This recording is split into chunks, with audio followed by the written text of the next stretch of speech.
The scent of blood and steel filled the servants' corridor, but beneath it lurked something more dangerous, the unmistakable presence of the Alpha King prowling his own palace. My pulse hammered against my throat as I pressed myself into the shadows, my fingers still wrapped around the hilt of the poisoned blade concealed beneath my borrowed servant's apron. Unlike the others scurrying through these halls with their eyes downcast and trembling hands, I hadn't been trained for subservience. My pale platinum hair was twisted into a crude knot, lacking the neat braids that marked the palace-born, but I'd learned to make myself invisible in other ways.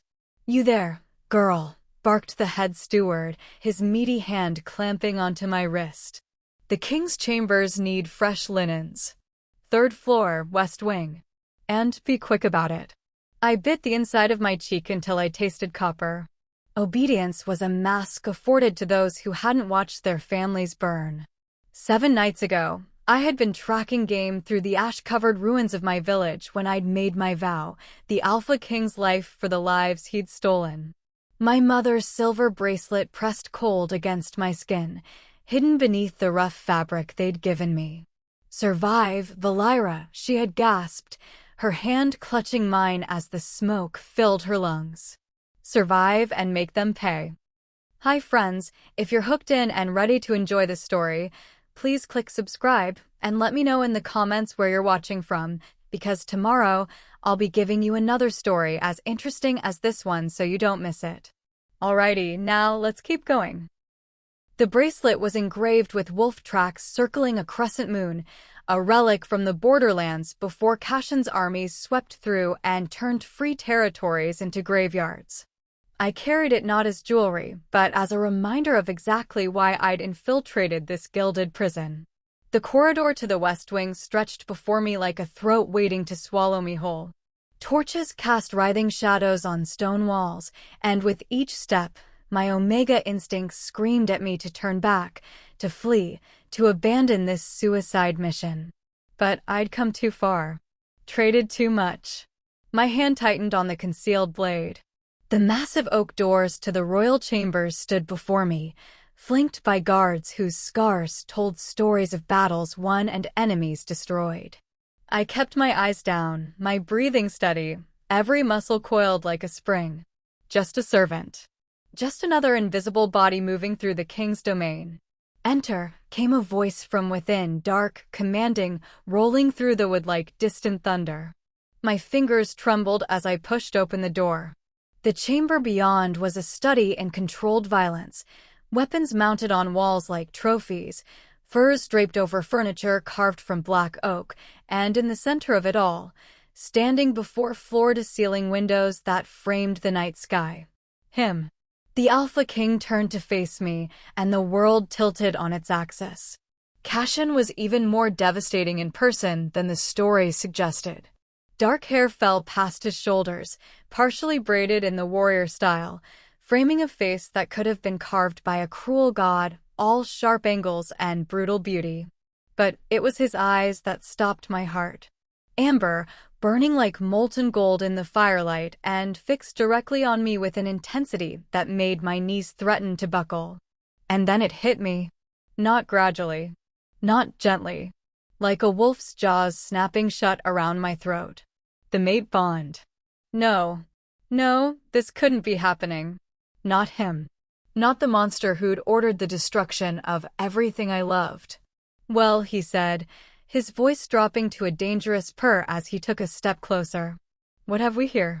My disguise was unraveling before his eyes. I could see it in the way his nostrils flared, scenting something wrong, something other.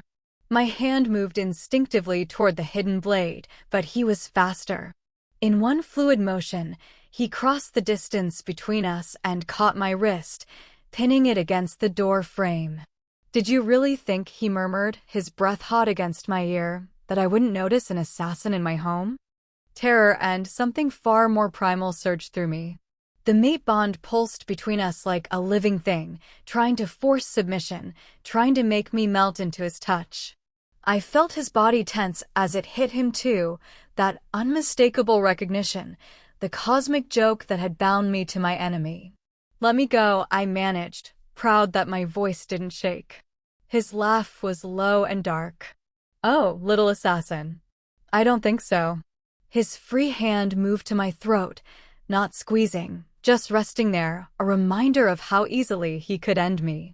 His thumb traced the frantic pulse beneath my jaw, and I hated how my body responded, how every Omega instinct begged me to bare my throat, to submit.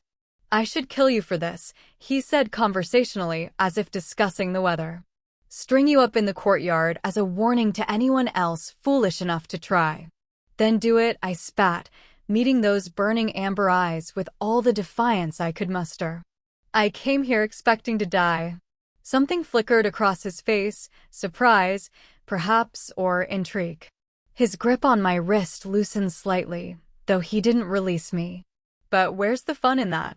He leaned closer until our faces were inches apart, until I could see the gold flecks in his irises and the cruel curve of his mouth. "No, I think I have a better idea. A test, if you will." My heart hammered against my ribs. "What kind of test?" "You came here to take something from me," he said, his voice dropping to barely above a whisper. "So I'm going to take something from you. Not your life, that would be too easy. No, little Omega, I'm going to break that defiant spirit of yours."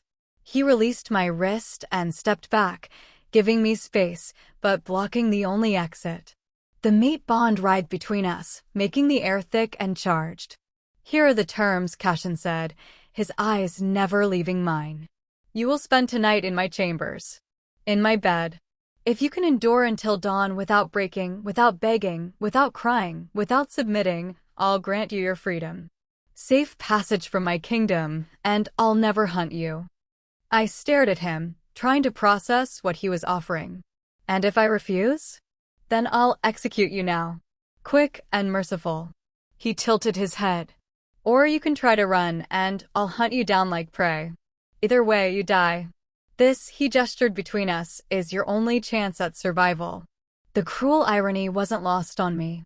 I'd come here to kill him, and instead, I was being given a chance to leave alive.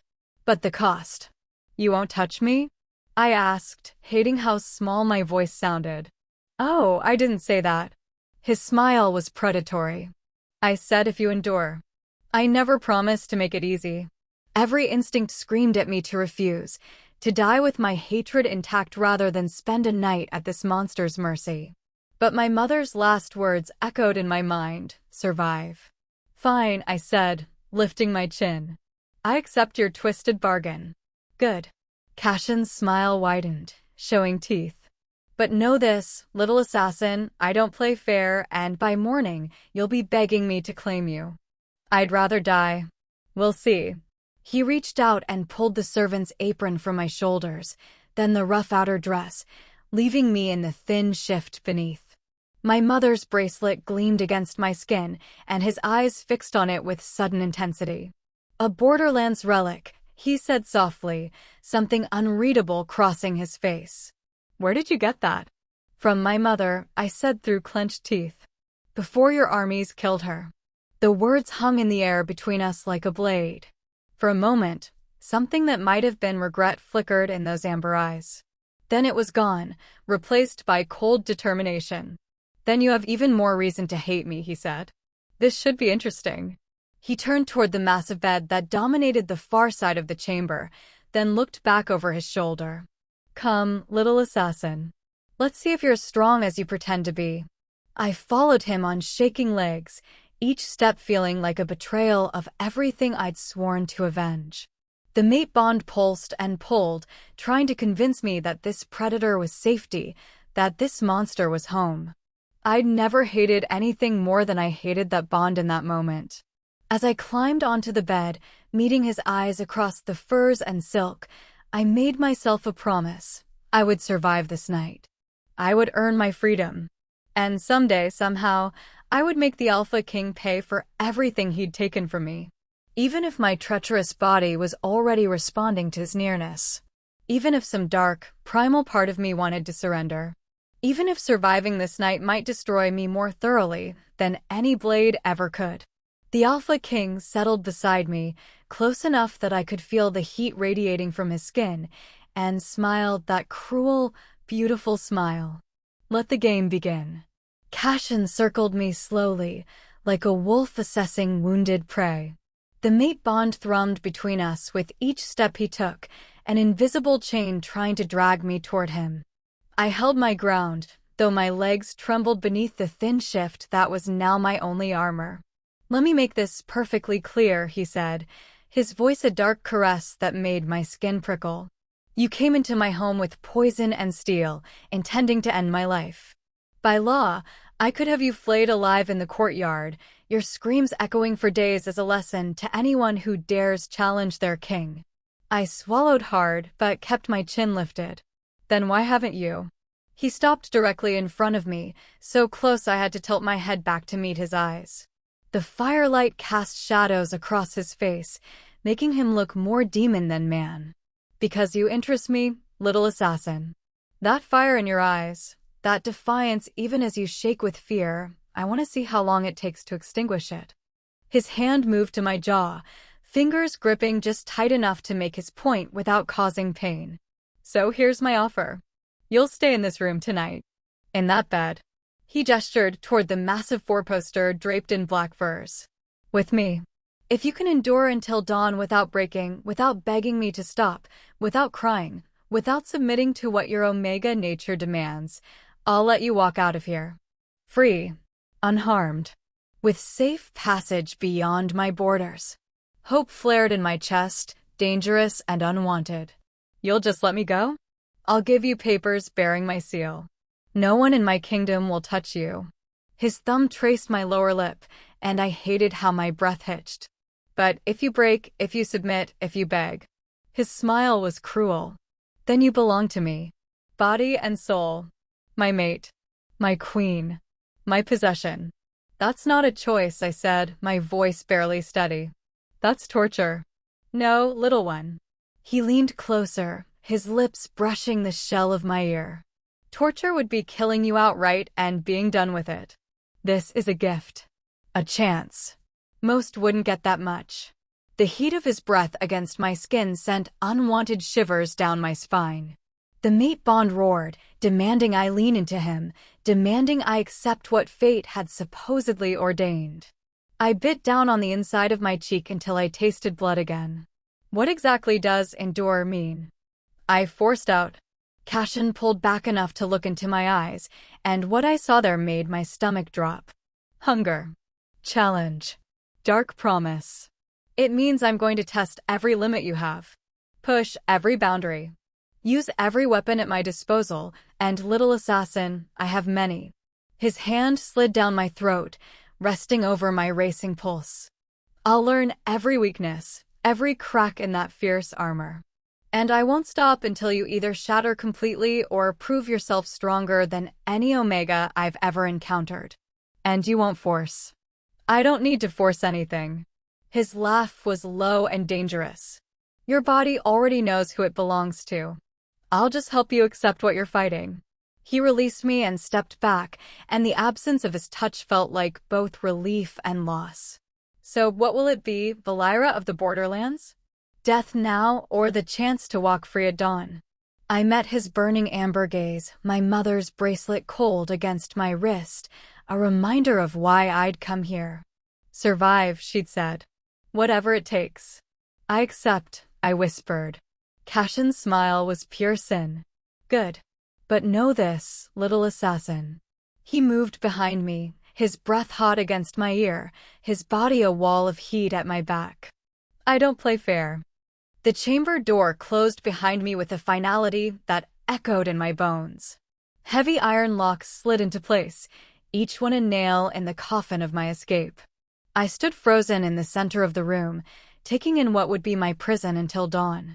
This was no ordinary bedroom. Weapons lined the walls like trophies, swords that had drunk blood, daggers still stained dark despite cleaning, a war axe mounted above the fireplace. Furs from creatures I couldn't name covered the floor and furniture, and the massive bed dominated the space like an altar to violence. Even the air tasted different here. Dangerous. Male.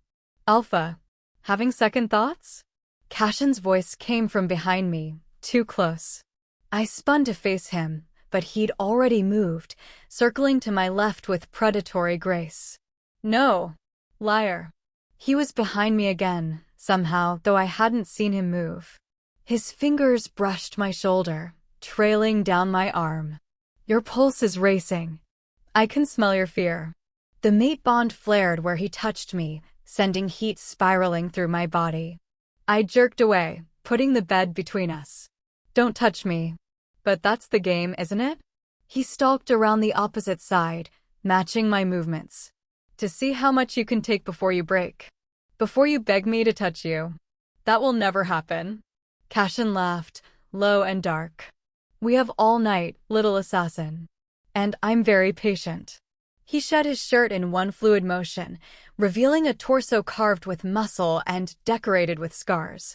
My traitorous eyes followed the lines of his body, the way firelight played across his skin, the dark trail of hair disappearing beneath his waistband. He noticed, of course. Like what you see? I've seen better. The lie tasted bitter. Another lie. He moved with that unnatural speed again, suddenly in front of me, his hand catching my chin. Your body knows the truth even if you won't admit it. Can you feel it? The way the bond pulls? The way every instinct screams at you to submit. I could. God's help me, I could.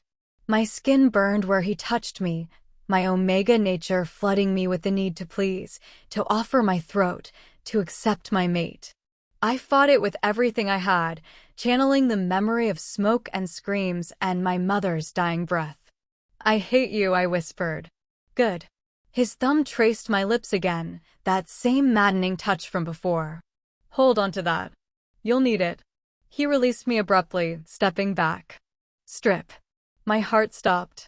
What? The shift. Take it off. His amber eyes glowed in the firelight. You agreed to spend the night in my bed, Valira. Did you think you'd do it fully clothed? Rage and terror roared in my chest. You said. I said I wouldn't force you. He sat on the edge of the bed, legs spread, utterly comfortable in his dominance. I'm not forcing anything. I'm simply removing barriers. Unless. He tilted his head. Is this where you break? Before we've even begun. My hands trembled as they moved to the hem of the shift. I wanted to refuse, wanted to spit in his face and damn the consequences. But my mother's voice echoed again, survive. And beneath the rage, that cursed bond sang with anticipation, my body betraying me with every breath. I pulled the shift over my head and let it fall, standing before the Alpha King wearing nothing but my mother's bracelet and my hatred. Cashin's eyes darkened to molten gold as they traveled over me.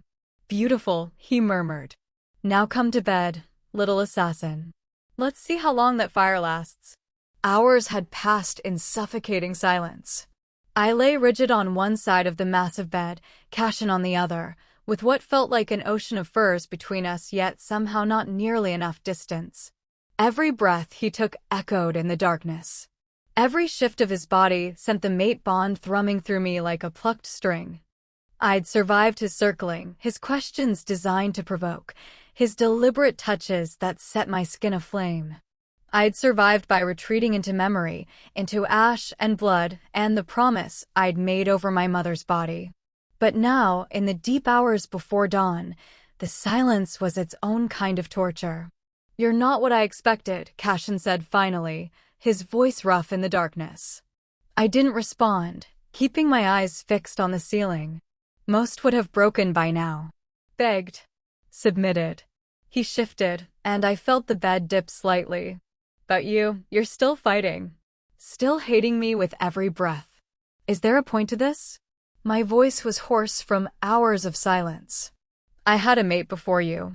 The words came out flat, emotionless. Her name was Alara. Despite myself, I turned to look at him. He lay on his back, one arm behind his head, staring at nothing. In the dying firelight, he looked almost human. Almost vulnerable. She was beautiful. Graceful. Everything an Alpha King's mate should be. His jaw clenched. She was also a liar. For 3 years, she used our bond against me. Every touch, Every word of devotion, all calculated. She learned my weaknesses, my fears, every crack in my armor. I remained silent, watching his profile. She was sleeping with Lord Maddox the entire time. My most trusted general. A bitter laugh escaped him. They planned it perfectly. The night she tried to kill me, she used the mate bond to weaken me. Flooded me with false feelings of safety, of love. I nearly died because I trusted what I felt through our connection. Something twisted in my chest, not pity, I told myself, but understanding. What happened to her? I killed them both. No emotion. No regret. Slowly. In front of the entire court. A lesson about betrayal. He finally turned to look at me, and the raw pain in his amber eyes stole my breath. But the bond didn't die with her. It just rotted. Like a wound that never heals. Then the mate bond came for you again, I whispered. With me. With you. His hand moved between us, not touching, just resting on the furs. An assassin who came to kill me. Who hates me with pure, honest fury. At least you're not pretending. His laugh was hollow. At least I know where I stand with you. I stared at him, seeing for the first time the man beneath the monster. Broken. Isolated. A king who couldn't trust the one thing fate promised would be his salvation. That's why you want to break me, I said slowly. To prove that all mates are the same. That the bond is just another weapon. Yes. His eyes held mine. And no. I want to break you because you make me feel, Valira. And I buried that capacity with Alara's corpse. The vulnerability in his voice cracked something in me I didn't want examined. This wasn't the tyrant who'd ordered my village burned. This was a man who'd been destroyed by the very bond now trying to bind us together. I'm not her, I said quietly. No. His hand moved closer, almost touching mine. You're far more dangerous. Chapter 4. The Omega's Truth. The words came before I could stop them, pulled from some deep place his confession had cracked open. I was 15 when your armies came to the borderlands. Cashin went still beside me. We weren't warriors. We weren't a threat. My voice sounded distant, like it belonged to someone else. We were farmers. Healers. People who just wanted to live free of your kingdom's taxes and conscription laws. I stared at the ceiling, seeing smoke instead of stone. My father was a woodworker. He made toys for children. My mother grew medicinal herbs and delivered babies. Valira. Don't. The word came out sharp. You wanted to know why I hate you? Why I came here to kill you? Then listen. He said nothing, and I continued, each word a wound reopening. Your general gave us 3 days to swear fealty or burn. We chose freedom. We always chose freedom. A bitter laugh escaped me. My father thought we could negotiate. That surely the great Alpha King would show mercy to families, to children. They came at dawn on the 4th day, I whispered. I was gathering water from the well when I heard the screams. By the time I ran back, half the village was already on fire. The memories played behind my eyes, vivid and merciless. I found my mother first. She'd been trying to save the children in the schoolhouse. A beam had fallen on her legs, pinning her. The smoke was so thick. My throat closed. Cashin's hand found mine in the darkness, his fingers lacing through mine. I should have pulled away, but I couldn't. She made me promise to survive. Made me run while she... I swallowed hard. I heard her screaming as the flames took her. My father was already dead, cut down trying to protect her. I watched from the forest as everything I'd ever known turned to ash. How many survived? His voice was rough. 12. Out of 237. I finally turned to look at him. I was the only Omega. The soldiers were taking them as spoils. I only escaped because my mother's friend hid me in a root cellar and died protecting the entrance. Cashin's jaw clenched, something that might have been guilt flickering across his face. I didn't order the taking of Omegas. That's against your laws? I laughed, hollow and broken. Your laws mean nothing when your soldiers know they'll never be punished. When conquest means reward and mercy means weakness. I sat up, pulling my hand from his. You sit in your palace making grand pronouncements while your armies rape and murder in your name. And you wonder why someone would want you dead? He sat up too, facing me in the dying firelight. You're right. I blinked. What? You're right. He ran a hand through his dark hair, looking suddenly exhausted. I built an empire on blood and called it peace. Conquered territories and called it unification. I became so focused on expanding the kingdom, on proving my strength after Alara's betrayal, that I stopped seeing the faces behind the casualty reports. Congratulations on your epiphany, I said bitterly. My parents are still dead. Yes. He met my eyes, and the weight of his guilt was almost tangible. And I can't undo that. Can't bring them back or erase what my armies did. But I can. He hesitated.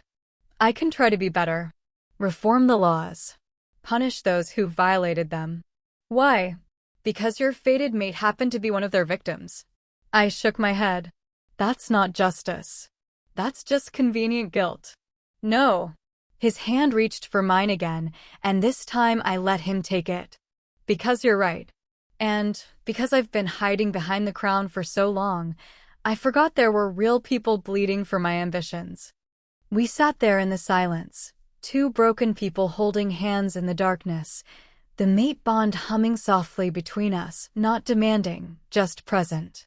We're both trapped, I said finally. You buy your crown. Me buy my grief. Yes. His thumb traced circles on my palm. But maybe we could find a way out together. I wanted to hate him. I should have hated him. But in that moment, he was just a man who'd made terrible choices and was finally seeing the cost. Maybe, I whispered, and felt something inside me begin to shift. The first light of dawn crept through the windows, painting the chamber in shades of gold and amber. I should have felt relief. I'd survived the night, won my freedom. But instead, a hollow ache spread through my chest. Cashin hadn't moved away. We still sat facing each other on the bed, hands intertwined, the mate bond singing between us with an intensity that made my skin hum. The psychological warfare had ended somewhere in the darkness. Now there was just us, stripped bare of pretense and armor. The sun's rising, I said softly, not moving. I know. His thumb continued its gentle pattern on my palm. You endured. You won. Yes. The word tasted like ash. His amber eyes searched mine, and what I saw there made my breath catch. Not the cruel Alpha King from hours ago, but something rawer. More real. I don't want you to leave.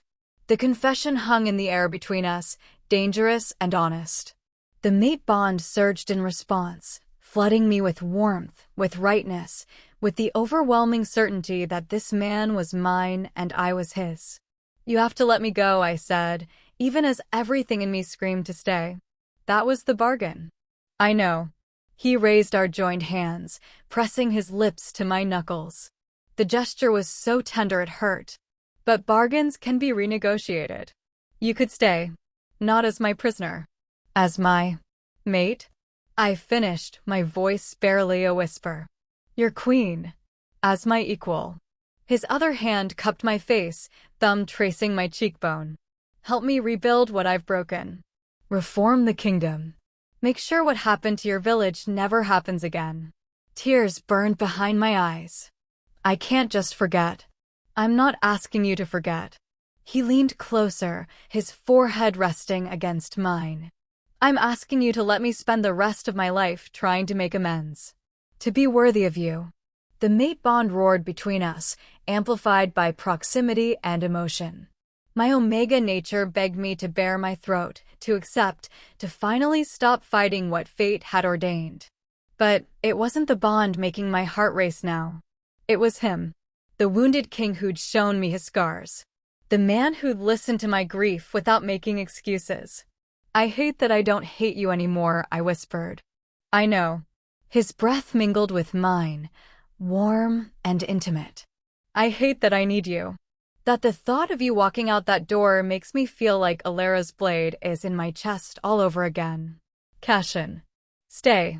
His lips brushed mine, not quite a kiss, just a promise. Not because of the bond. Not because you're my fated mate. But because you choose to. Because you want to fight beside me instead of against me. I could feel his heartbeat against my palm, could see the vulnerability in his eyes, could taste the truth of his words in the air between us. This wasn't the Tyrant King. This was just a man asking me to take a chance on something neither of us had planned for. If I stay, I said slowly, it's on my terms. I'm not your possession. Not your prize. I'm your partner or I'm nothing.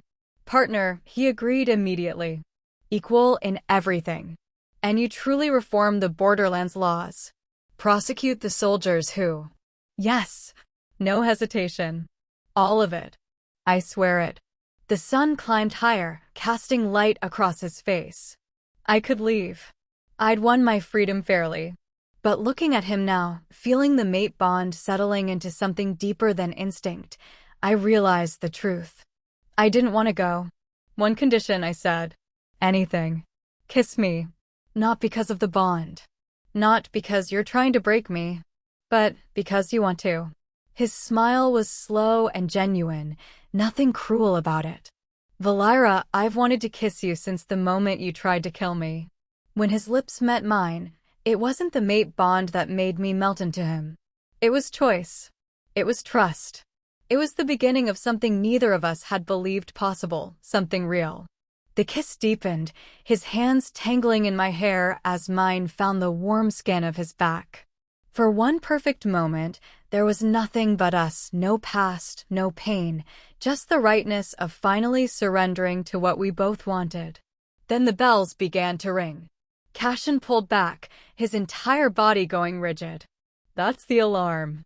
Before I could respond, shouting erupted in the corridors outside. Steel clashing against steel. Screams. The unmistakable sounds of battle echoing through the palace. Stay here. He was already moving, reaching for weapons mounted on the wall, a sword, daggers, moving with the lethal grace of a warrior king. Lock the door behind me and don't open it for anyone. What's happening? The door burst open before he could answer. A guard stumbled in, blood streaming from a wound on his shoulder. My lord. It's Theron, he's declared you unfit to rule. Half the guard has turned. They're fighting in the throne room. An arrow took him in the throat. He collapsed, choking, as 3 soldiers pushed into the chamber. Not Cashin's colors. Lord Theron's crimson and black. The Omega assassin lives, the lead soldier said, his smile cruel. Lord Theron will be pleased. He said you'd gone soft, your majesty. Said you were too busy playing with horse to notice the coup forming under your nose. Cashin moved like death itself. His sword took the first soldier's head before the man finished speaking. The second died with a dagger in his eye. The third managed to raise his blade before Cashin drove him against the wall, steel punching through armor and ribs. How many? Cashin demanded, his voice deadly calm even as blood sprayed across his bare chest. The dying soldier laughed, blood bubbling from his lips. Enough. Half your guard. Most of the lesser lords. They all heard the rumors, the mighty Alpha King, distracted by an Omega who came to kill him. You've shown weakness, and weakness has no place on the throne. Cashin twisted the blade. The soldier screamed. How? Many. 200, at least. The man's eyes glazed over, and Cashin let him drop. More shouts echoed from the hallway. More fighting. The palace was tearing itself apart. This is my fault, I said, reality crashing down. They're using me against you. If I'd succeeded in killing you, or if you'd killed me, none of this. No. Cashin turned to me, his amber eyes blazing. This is Theron's fault. He's been planning this long before you arrived. You're just his excuse. Another explosion rocked the palace. Closer this time. They're coming for this room, I said. For me. If they take me, they can prove you're compromised. They won't take you. He pressed a dagger into my hand. Can you fight? I survived the Borderlands. I can fight. A bitter smile crossed his face. Then fight beside me, partner. The door exploded inward. Soldiers poured through, 10, 15, too many. Lord Theron himself entered last, tall and silver-haired, his smile victorious. "Stand down, Cashin," Theron said. "You're outnumbered, outmaneuvered, and utterly exposed. The council will be kinder if you surrender peacefully." Cashin's hand found mine, squeezing once. The mate bond flared between us, not demanding submission, but sharing strength. "Tell me, Theron," Cashin said, his voice carrying the weight of absolute authority. "Do you really think I've survived a decade of war by being easy to kill?" "I think," Theron said, "you've forgotten what it means to be alpha. But don't worry. I'll remind the kingdom." "Then come try," Cashin growled, and the room erupted into violence. Steel sang through the air. Cashin moved like a storm, his blade finding throats and hearts with brutal efficiency. I fought beside him, the dagger he'd given me finding gaps in armor, using every dirty trick I'd learned surviving the borderlands. But there were too many. For every soldier that fell, 2 more seemed to appear. "The window," Cashin shouted over the clash of weapons. "You can still get out, go." I could see it. The window behind us overlooking the gardens. A straight drop, but survivable. The chaos provided perfect cover. I could disappear into the city, claim my freedom, leave this nightmare behind. Cashin grunted as a blade caught his side. Blood bloomed across his ribs. I didn't run.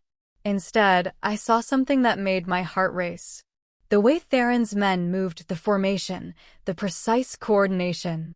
I'd seen it before. "Cashin." I ducked under a sword swing, pressing against his back. "Theron's using Borderlands tactics.